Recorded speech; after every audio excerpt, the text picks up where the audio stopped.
किस्से, कुछ कहानियां। अतुल विश्नोई की जुबानी, कुछ किस्से कुछ कहानी। नमस्कार दोस्तों, आज जो कहानी मैं लेकर आया हूं वो कहानी भी मैंने प्रेमचंद लिखित मानसरोवर के भाग 1 से ही ली है। कहानी का शीर्षक है रसिक संपादक। आशा है आपको ये कहानी बेहद पसंद आएगी। तो आइए कहानी शुरू करते हैं। रसिक संपादक। नवरस के संपादक पंडित चोखेलाल शर्मा की धर्मपत्नी का जब से देहांत हुआ है, आपको स्त्रियों से विशेष अनुराग हो गया है और रसिकता की मात्रा भी कुछ बढ़ गई है। पुरुषों के अच्छे अच्छे लेख रद्दी में डाल दिए जाते हैं, पर देवियों के लेख कैसे भी हों तुरंत स्वीकार कर लिए जाते हैं और बहुधा लेख की रसीद के साथ लेख की प्रशंसा कुछ इन शब्दों में की जाती है। आपका लेख पढ़कर दिल थाम कर रह गया, अतीत जीवन आंखों के सामने मूर्तिमान हो गया। अथवा आपके भाव साहित्य सागर के उज्ज्वल रत्न हैं, जिनकी चमक कभी कम न होगी, और कविताएं तो हृदय की हिलोरें, विश्व वीणा की अमर तान, अनंत की मधुर वेदना, निशा का नीरव गान होती थीं। प्रशंसा के साथ दर्शन की उत्कट अभिलाषा भी प्रकट की जाती थी। यदि आप कभी इधर से गुजरें तो मुझे न भूलिएगा। जिसने ऐसी कविता की सृष्टि की है उसके दर्शन का सौभाग्य मुझे मिला तो अपने को धन्य मानूंगा। लेखिकाएं अनुरागमय प्रोत्साहन से भरे हुए पत्र पाकर फूली न समाती। जो लेख अभागे भिक्षुक की भांति कितने ही पत्र पत्रिकाओं के द्वार से निराश लौट आए थे, उनका यहां इतना आदर। पहली बार ही ऐसा संपादक जन्मा है जो गुणों का पारखी है, और सभी संपादक अहम्मन्य हैं, अपने आगे किसी को समझते ही नहीं हैं। जरा सी संपादकी क्या मिल गई, मानो कोई राज्य मिल गया। संपादकों को कहीं सरकारी पद मिल जाए तो अंधेर मचा दें। वो तो कहो कि सरकार इन्हें पूछती नहीं। उसने बहुत अच्छा किया जो ऑर्डिनेंस पास कर दिए। और स्त्रियों से द्वेष करो, ये उसी का दंड है। ये भी संपादक ही हैं, कोई घास नहीं छीलते, और संपादक भी एक जगत विख्यात पत्र के। नवरस सब पत्रों में राजा है। चोखेलाल जी के पत्र की ग्राह संख्या बड़े वेग से बढ़ने लगी। हर डाक से धन्यवादों की एक बाढ़ सी आ जाती और लेखिकाओं में उनकी पूजा होने लगी। ब्याह, गौना, मुंडन, छेदन, जन्म मरण के समाचार आने लगे। कोई आशीर्वाद मांगती, कोई उनके मुख से सांत्वना के 2 शब्द सुनने की अभिलाषा करती, कोई उनसे घरेलू संकटों में परामर्श पूछती, और महीने में 10-5 महिलाएं उन्हें दर्शन भी दे जातीं। शर्मा जी उनकी अवाई का तार या पत्र पाते ही स्टेशन पर जाकर उनका स्वागत करते, बड़े आग्रह से उन्हें एक आध दिन ठहराते, उनकी खूब खातिर करते। सिनेमा के फ्री पास मिले हुए थे ही, खूब सिनेमा दिखाते। महिलाएं उनके सद्भाव से मुग्ध होकर विदा होतीं। मशहूर तो यहां तक कि शर्मा जी का कई लेखिकाओं से बहुत ही घनिष्ठ संबंध हो गया है। लेकिन इस विषय में हम निश्चयपूर्वक कुछ नहीं कह सकते। हम तो इतना ही जानते हैं कि जो देवियां एक बार यहां आ जातीं, वो शर्मा जी की अनन्य भक्त हो जातीं। बेचारा साहित्य की कुटिया का तपस्वी है, अपने विधुर जीवन की निराशाओं को अपने अंतःस्थल में संचित रखकर मूक वेदना में प्रेम माधुर्य का रसपान कर रहा है। संपादक जी के जीवन में जो कमी आ गई थी, उसकी कुछ पूर्ति करना महिलाओं ने अपना धर्म सा मान लिया। उनके भरे हुए भंडार में से अगर एक क्षुधित प्राणी को थोड़ी सी मिठाई दी जा सके तो उससे भंडार की शोभा है। कोई देवी पार्सल से अचार भेज देती, कोई लड्डू। एक ने पूजा का ऊनी आसन अपने हाथों बनाकर भेज दिया। एक देवी महीने में एक बार आकर उनके कपड़ों की मरम्मत कर देती थी। दूसरी देवी महीने में 2-3 बार आकर उन्हें अच्छी अच्छी चीजें बनाकर खिला जाती थीं। अब वो किसी एक के न होकर सबके हो गए थे। स्त्रियों के अधिकारों का उनसे बड़ा रक्षक शायद ही कोई मिले। पुरुषों से तो शर्मा जी को हमेशा तीव्र आलोचना ही मिलती थी। श्रद्धामय सहानुभूति का आनंद तो उन्होंने स्त्रियों में ही पाया। एक दिन संपादक जी को एक ऐसी कविता मिली जिसमें लेखिका ने अपने उग्र प्रेम का रूप दिखाया था। अन्य संपादक उसे अश्लील कहते, लेकिन चोखेलाल इधर बहुत उदार हो गए थे। कविता इतने सुंदर अक्षरों में लिखी थी, लेखिका का नाम इतना मोहक था कि संपादक जी के सामने उसका एक कल्पना चित्र सा आकर खड़ा हो गया। भावुक प्रकृति, कोमल गात, याचना भरे नेत्र, बिंबधर, चंपई रंग, अंग अंग में चपलता भरी हुई, पहले गोंद की तरह शुष्क और कठोर, आर्द्र होते ही चिपक जाने वाली। उन्होंने कविता को 2-3 बार पढ़ा और हर बार उनके मन में सनसनी दौड़ी। क्या तुम समझते हो मुझे छोड़कर भाग जाओगे? भाग सकोगे? मैं तुम्हारे गले में हाथ डाल दूंगी, मैं तुम्हारी कमर में करपाश कस दूंगी, मैं तुम्हारा पांव पकड़कर रोक लूंगी, तब उस पर सिर रख दूंगी। क्या तुम समझते हो मुझे छोड़कर भाग जाओगे? छोड़ सकोगे? मैं तुम्हारे अधरों पर अपने कपोल चिपका दूंगी। उस प्याले में जो मादक सुधा है, उसे पीकर तुम मस्त हो जाओगे और मेरे पैरों में सिर रख दोगे। क्या तुम समझते हो मुझे छोड़कर भाग जाओगे? कामाक्षी। शर्मा जी को हर बार इस कविता में एक नया रस मिलता था। उन्होंने उसी क्षण कामाक्षी देवी के नाम ये पत्र लिखा। आपकी कविता पढ़कर मैं नहीं कह सकता मेरे चित्त की क्या दशा हुई। हृदय में एक ऐसी तृष्णा जाग उठी है जो मुझे भस्म किए डालती है। नहीं जानता इसे कैसे शांत करूं।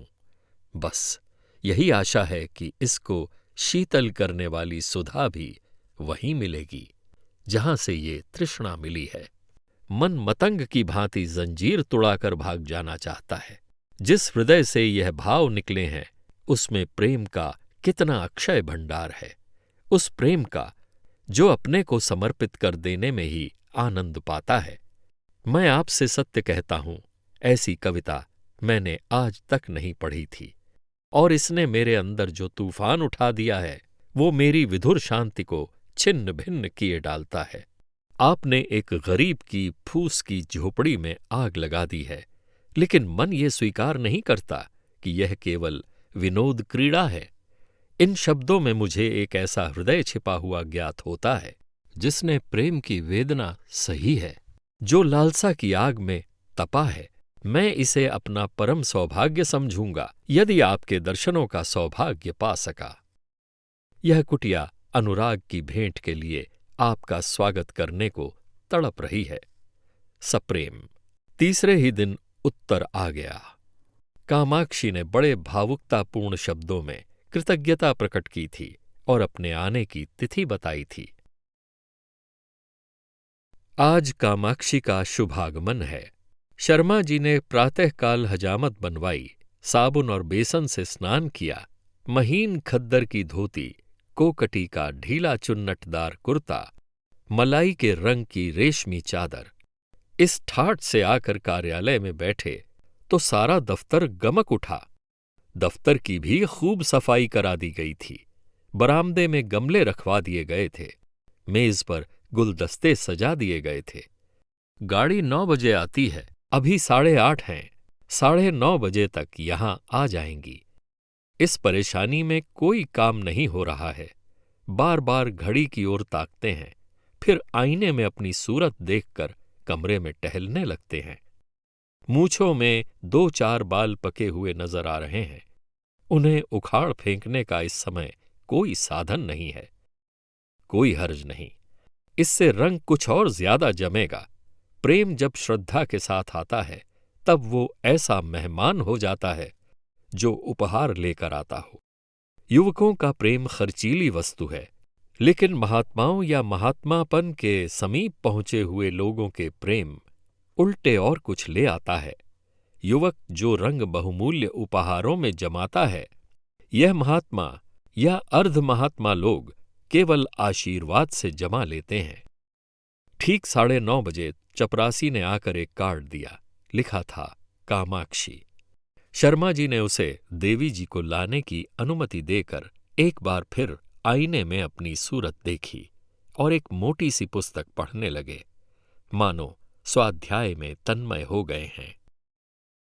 एक क्षण में देवी जी ने कमरे में कदम रखा। शर्मा जी को उनके आने की खबर न हुई। देवी जी डरते डरते समीप आ गईं। तब शर्मा जी ने चौंक कर सिर उठाया, मानो समाधि से जाग पड़े हों, और खड़े होकर देवी जी का स्वागत किया। मगर ये वो मूर्ति न थी जिनकी उन्होंने कल्पना कर रखी थी। एक काली, मोटी, अधेड़, चंचल औरत थी जो शर्मा जी को इस तरह घूर रही थी मानो उन्हें पी जाएगी। शर्मा जी का सारा उत्साह, सारा अनुराग ठंडा पड़ गया। वो सारी मन की मिठाइयां जो वो महीनों से खा रहे थे, पेट में शूल की भांति चुभने लगीं। कुछ कहते सुनते न बना, केवल इतना बोले, संपादकों का जीवन बिल्कुल पशुओं का जीवन है। सिर उठाने का समय नहीं मिलता। उस पर कार्याधिक्य से इधर मेरा स्वास्थ्य भी बिगड़ रहा है। रात ही से सिर दर्द से बेचैन हूं। आपकी क्या खातिर करूं? कामाक्षी देवी के हाथ में एक बड़ा सा पुलिंदा था। उसे मेज पर पटक कर, रुमाल से मुंह पोंछकर मृदु स्वर में बोली, ये आपने तो बड़ी बुरी खबर सुनाई। मैं तो एक सहेली से मिलने जा रही थी। सोचा रास्ते में आपके दर्शन करती चलूं, लेकिन जब आपका स्वास्थ्य ठीक नहीं है तो मुझे यहां कुछ दिन रहकर आपका स्वास्थ्य सुधारना पड़ेगा। मैं आपके संपादन कार्य में भी आपकी मदद करूंगी। आपका स्वास्थ्य स्त्री जाति के लिए बड़े महत्व की वस्तु है। आपको इस दशा में छोड़कर मैं अब जा नहीं सकती। शर्मा जी को ऐसा जान पड़ा जैसे उनका रक्त प्रवाह रुक गया है, नाड़ी छूटी जा रही है। उस चुड़ैल के साथ रहकर तो जीवन ही नरक हो जाएगा। चली हैं कविता करने, और कविता भी कैसी, अश्लीलता में डूबी हुई। अश्लील तो है ही, बिल्कुल सड़ी हुई, गंदी। एक सुंदरी युवती की कलम से वो कविता काम बाण थी। इस डायन की कलम से तो वो परनाले का कीचड़ है। मैं कहता हूं, इसे ऐसी कविता लिखने का अधिकार ही क्या है? ये क्यों ऐसी कविता लिखती है? क्यों नहीं किसी कोने में बैठकर राम भजन करती? आप पूछती हैं मुझे छोड़कर भाग सकोगे? मैं कहता हूं, आपके पास कोई आएगा ही क्यों? दूर से ही देख कर न लंबा हो जाएगा। कविता क्या है जिसका न सिर न पैर, मात्राओं तक का इसे ज्ञान नहीं है, और कविता करती है। कविता अगर इस काया में निवास कर सकती है तो फिर गधा भी गा सकता है, ऊंट भी नाच सकता है। इस रांड को इतना भी नहीं मालूम कि कविता करने के लिए रूप और यौवन चाहिए, नजाकत चाहिए, नफासत चाहिए। भूतनी सी तो आपकी सूरत है, रात को कोई देख ले तो डर जाए, और आप उत्तेजक कविता लिखती हैं। कोई कितना ही क्षुधातुर हो तो क्या गोबर खा लेगा? और चुड़ैल इतना बड़ा पोथा लेती आई है, इसमें भी वही परनाले का गंदा कीचड़ होगा। उस मोटी पुस्तक की ओर देखते हुए बोले, नहीं नहीं, मैं आपको कष्ट नहीं देना चाहता। वो ऐसी कोई बात नहीं है, 2-4 दिन के विश्राम से ठीक हो जाएगा। आपकी सहेली आपकी प्रतीक्षा करती होगी। आप तो महाशय जी संकोच कर रहे हैं। मैं 10-5 दिन के बाद भी चली जाऊंगी तो कोई हानि न होगी। इसकी कोई आवश्यकता नहीं है देवी जी। आपके मुंह पर तो आपकी प्रशंसा करना खुशामद होगी, पर जो सज्जनता मैंने आप में देखी वो कहीं नहीं पाई। आप पहले महानुभाव हैं जिन्होंने मेरी रचना का आदर किया, नहीं तो मैं निराश ही हो चुकी थी। आपके प्रोत्साहन का ये शुभ फल है कि मैंने इतनी कविताएं रच डालीं। आप इनमें से जो चाहें रख लें। मैंने एक ड्रामा भी लिखना शुरू कर दिया है, उसे भी शीघ्र ही आपकी सेवा में भेजूंगी। कहिए तो 2-4 कविताएं सुनाऊं? ऐसा अवसर मुझे फिर कब मिलेगा? ये तो नहीं जानती कि कविताएं कैसी हैं, पर आप सुनकर प्रसन्न होंगे, बिल्कुल उसी रंग की हैं। उसने अनुमति की प्रतीक्षा न की, तुरंत पोथा खोलकर एक कविता सुनाने लगी। शर्मा जी को ऐसा मालूम होने लगा जैसे कोई भिगो भिगो कर जूते मार रहा है। कई बार उन्हें मतली आ गई, जैसे 1000 गधे कानों के पास खड़े अपना स्वर अलाप रहे हों। कामाक्षी के स्वर में कोयल का माधुर्य था, पर शर्मा जी को इस समय वह भी अप्रिय लग रहा था। सिर में सचमुच दर्द होने लगा। वो गधी टलेगी भी या यूं ही बैठी सिर खाती रहेगी? इसे मेरे चेहरे से भी मेरे मनोभावों का ज्ञान नहीं हो रहा है। उस पर आप कविता करने वाली हैं। इस मुंह से तो महादेवी या सुभद्रा कुमारी की कविताएं भी घृणा ही उत्पन्न करेंगी। आखिर न रहा गया, बोले, आपकी रचनाओं का क्या कहना, आप ये संग्रह यहीं छोड़ जाएं, मैं अवकाश में पढ़ूंगा। इस समय तो बहुत सा काम है। कामाक्षी ने दयाद्र होकर कहा, आप इतना दुर्बल स्वास्थ्य होने पर भी इतने व्यस्त रहते हैं, मुझे आप पर दया आती है। आपको कल अवकाश रहेगा? जरा मैं अपना ड्रामा सुनाना चाहती थी। खेद है, कल मुझे जरा प्रयाग जाना है। तो मैं भी आपके साथ चलूं? गाड़ी में सुनाती चलूंगी। कुछ निश्चय नहीं किस गाड़ी से जाऊं।